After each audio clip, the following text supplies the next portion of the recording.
Welcome to the Jay Graves Report College Football Weekly Wrap-Up Week 5. Y'all know we got to go in on this whole West Virginia Baylor game.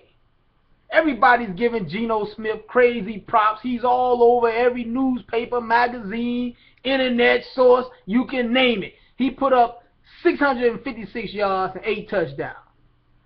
But slow down, bro. Pump the brakes. Nick Florence for Baylor put up 581 and 5. There was not a defense in the building. A matter of fact, there wasn't a defense in the zip code on Saturday. I mean, that was the worst football game I'd ever seen in my life. Now, you can't hate on the offenses because they put up numbers. But did they really put up numbers? Because there was nobody on the other side of the ball. I mean, how in the world do you score 70 points and win by 7 points? I mean, Geno Smith and company were on the last possession trying to get a first down just to run the clock out. Come on, bruh. I mean, this guy had 2 wide receivers with more than 300 yards receiving on less than 14 catches. Come on, bruh. I mean, I know everybody talking about how smooth he was throwing the ball and how accurate he was.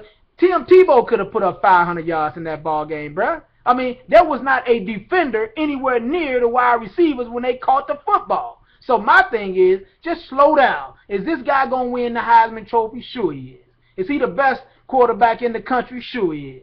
But you know what? Let's slow down on the 600-plus yards that he threw in 8 touchdowns because he did it in practice. It wasn't even... Dude, most people have practice with better competition than that.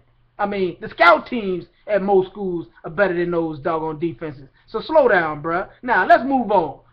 Bama plays Ole Miss at the crib.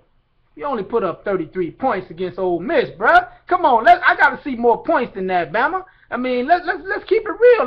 Let's put up more points than that against Ole Miss.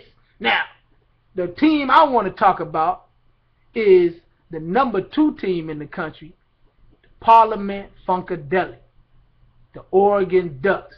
These boys keep putting up numbers. Put 51 on the board this weekend. I'm telling you, these guys are just hanging around the chicken coop, waiting on somebody to lose. They sitting right in the catbird seat right now because they sitting at number 2, and all they have to do is be in the number 2 spot when it's all said and done. But can they go to L.A. and beat USC and then possibly play them and beat them twice? The way they playing right now, I think they can. So keep your eyes open for the Parliament Funkadelic.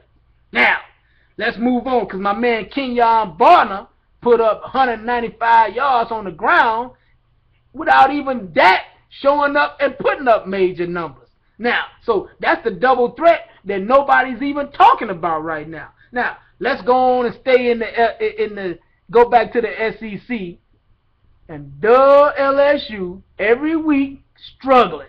These guys went out there and struggled against Doug Towson.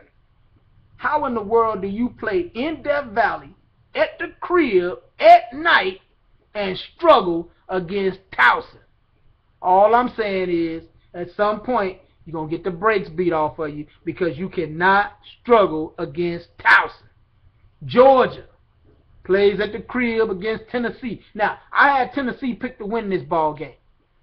Tennessee came in there and gave them everything they had, came up short. They lost the ball game 51-44, but Tennessee put up 44 points between the hedges. I'm telling you, circle the calendar, October 20th, Tennessee's at the crib against Alabama. Alabama's not putting up points like I think they should against lesser opponents. And remember, Tyler Bray is the best quarterback in the SEC, and they put up big numbers. So, circle that date. That's the date Alabama's going down. I keep telling you. Now, let's stay in the SEC for a minute because I got to talk about Doug Jonell Smith.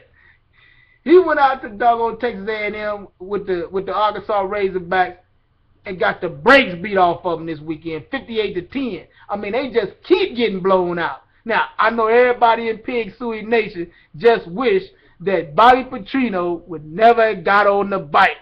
They didn't have a problem with him having a girl, but they just didn't want him to get on the bike. Took a wrong turn and lied about having on the back. Now it's just coming back to haunt him.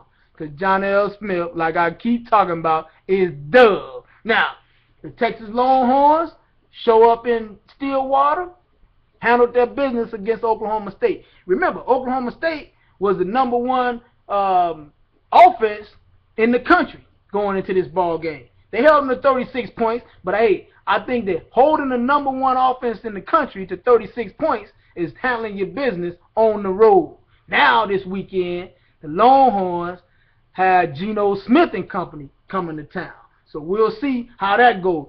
Stay tuned for my weekly preview on Thursday so we can talk about that one, because that's going to be a big ball game in the Big 12. Keep up with your man. It's your man Jay Graves from the JayGravesReport.com, or you can hit me up on Twitter at JayGravesReport and holla at your boy.